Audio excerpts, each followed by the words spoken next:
Welcome to another edition of Gridiron Takes. I'm Greg Ellis with Coach Ty Harden. Another big game coming up this week. Coach, we say it every week. As you said, it's the SEC West of high school football. And it is Madison Central on the road after a tough loss the other night to Starkville.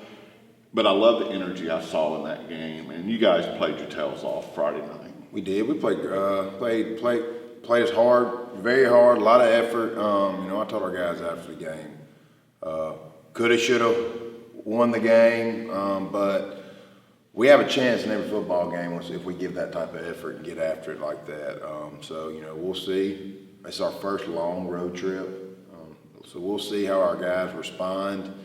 It's going to be definitely a big hostile environment this Friday. A place we hadn't been to. I don't think anybody's been to. And, it's a big game. It's a huge game. We have played Madison Central 8 times, but 6 of those have been in the playoffs. So this is, only the third regular season match with them, and obviously not a common opponent. Right. So it's hard to evaluate. I've kind of gotten, my research through other coaches. Hey, what's it like down there? What's the dressing rooms like? What's the atmosphere like? What's the whole setup? And I said, yeah, it's not an easy setup. They do it right down there. There's a lot of home field advantage. If you want to be a playoff contender, you want to be in big games, you got to play big on the road. And so, defense travels. They've always talked about that. So our defense, we haven't shown up in 2 weeks. So hopefully defense shows up this week to see what we can do.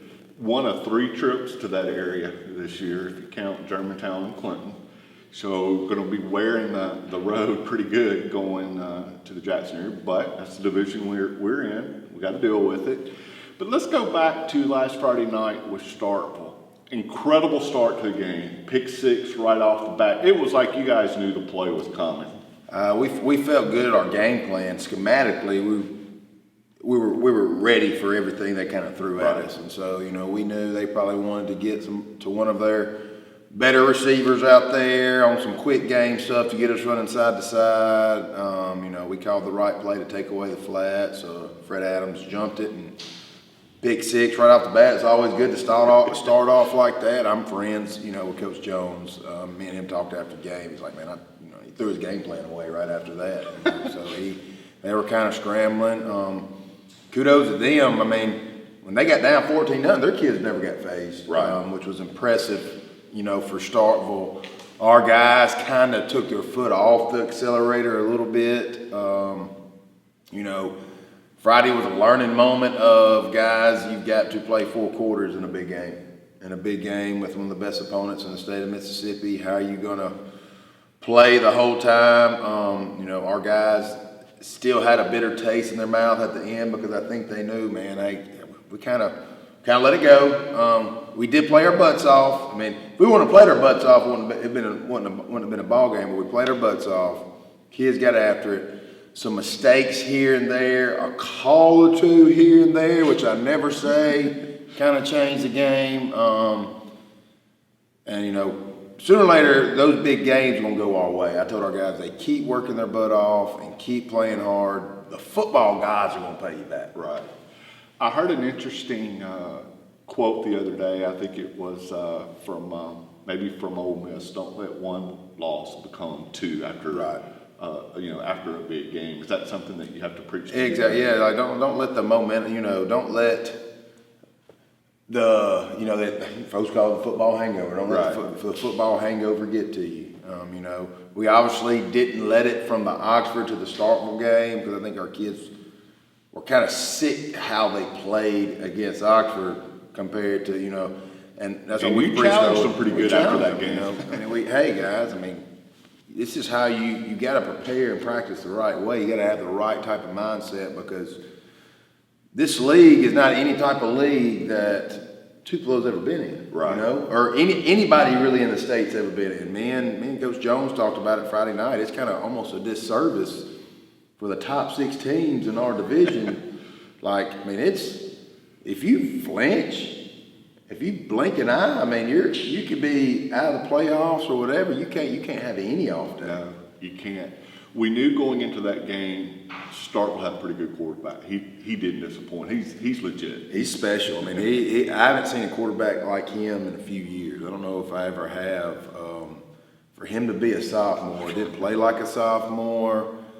I mean, Coach Jones, me and him were talking about it too. The kid supposedly never lost a game. Wow. In Pee Wee, middle school, 9th grade, has never lost a game. He's a gamer. He's obviously a Division I quarterback easily. We made some mistakes on our end. I think first half and third quarter, we preached all week. Schematically, we wanted to take him out of the run game. And we kind of got on our toes too much sometimes and started chasing running backs and some of the scheme that they did, and that was kind of unprecedented of us. That was, some missed assignments by our guys on that. Hey, let the running back go run free. We'll go chase him down, but don't let this guy beat us right here because he's proven he can beat you by himself. Right. To be such a big quarterback, he could hide very well. Well, he's good. I mean, he's impressive, for sure. You were talking about some mistakes and some tough calls.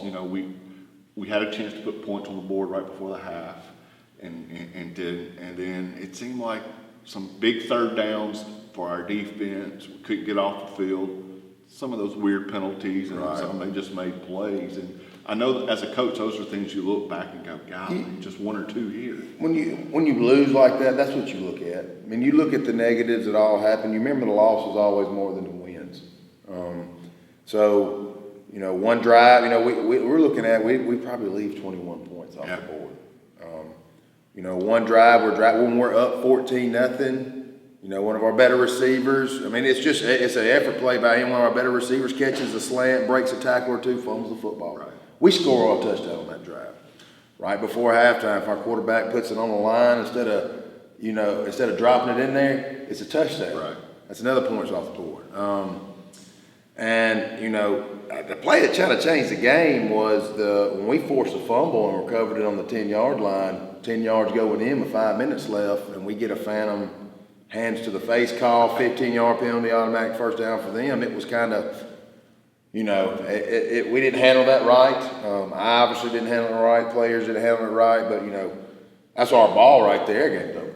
Right. I think in my mind. And so some big plays right there didn't get off on third down sometimes right there. But, yeah, there's a lot of woulda, coulda, shoulda moments that, would gone our way.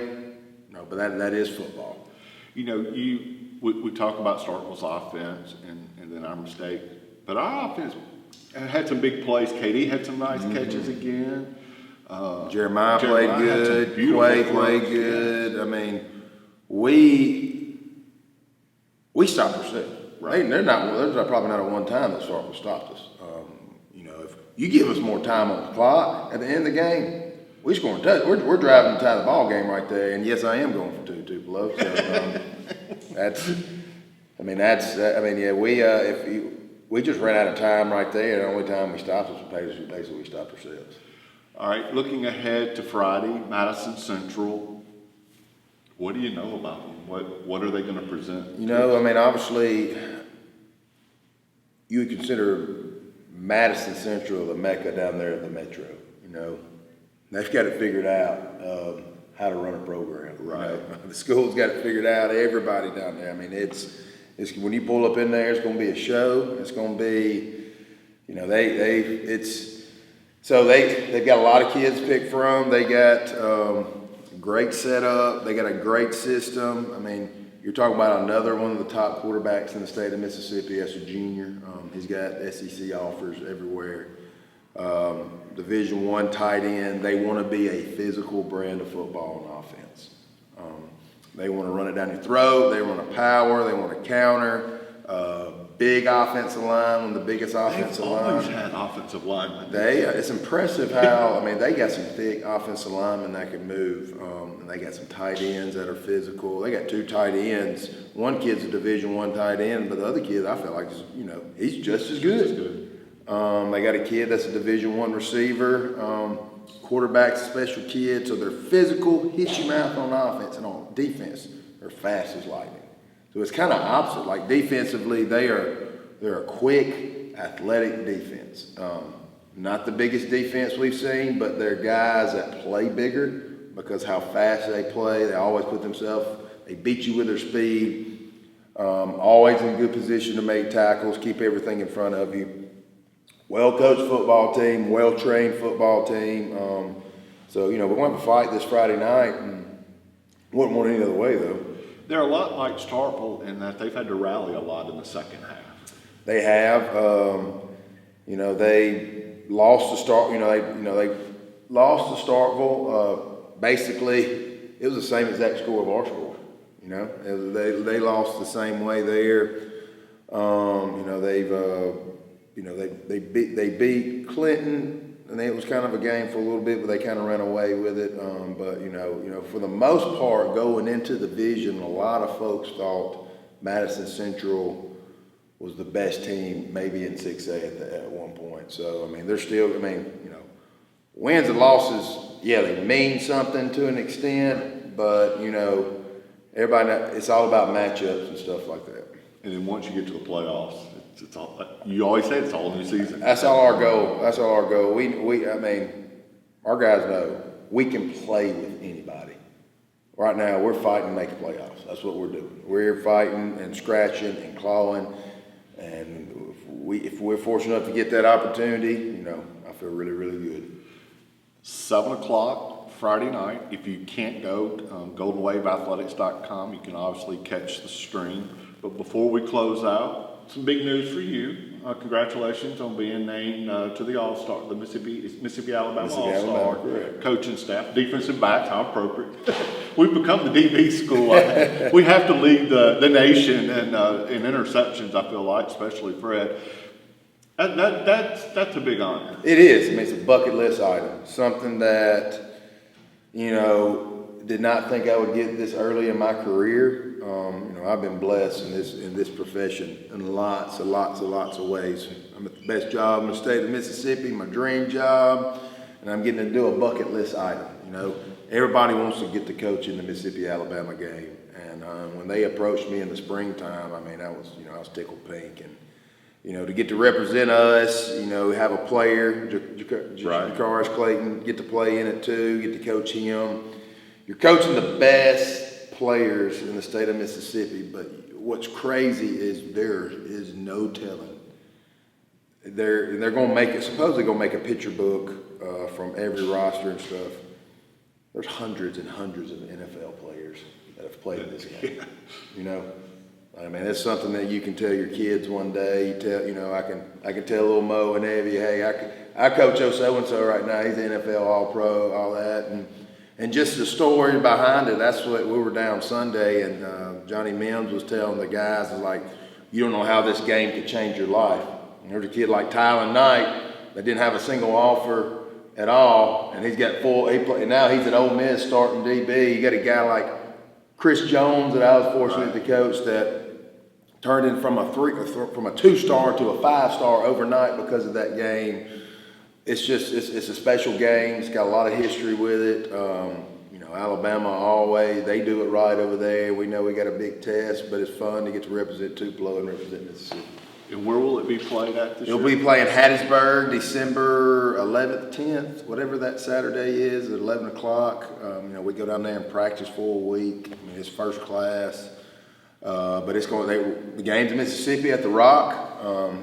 Anybody wants to watch, you're not going to be mad that you didn't watch or didn't go because it's the best of the best. Well, even if they don't go on to play in the NFL, you're going to see they're all going to be in college. They're all playing Division I ball. Every kid on that roster is playing SEC football, a major Division I ball somewhere. Yeah, it's the future of the college right there. One last question on that. When you coaches meet, do y'all pick the players, or how is that process? So it's a process of nomination. Okay. Everybody's got to nominate, but also too, we take a lot of advice from the college coaches. Okay. So we get with all your coaches from Ole Miss, State, Southern. A guy like Will Hall's been a great help. A guy like Jay Hobson's been a great help. A guy like Terrell Buckley's been a great guys that are Mississippi guys. Right. That recruit the crap out of Mississippi, understand Mississippi kids, and they're like, hey, these are the guys. And so but also too, we do a lot of film. We do a lot of research and a lot of film, and you've got to pick the best players. Right. If you don't pick the best players, they don't play. And it's tough, man, because, hey, you're picking a 40-man roster. There's 500 good football players in the state of Mississippi. And there's some hurt feelings out of it, and it's part of it. I mean, I've been on the other side of it where I thought my kid should have played in this game or that game. That's happened to me before, and it's tough on our side. That you got to tell this kid, hey man, we're taking this kid, not this kid, but it's part of it. It's part of it.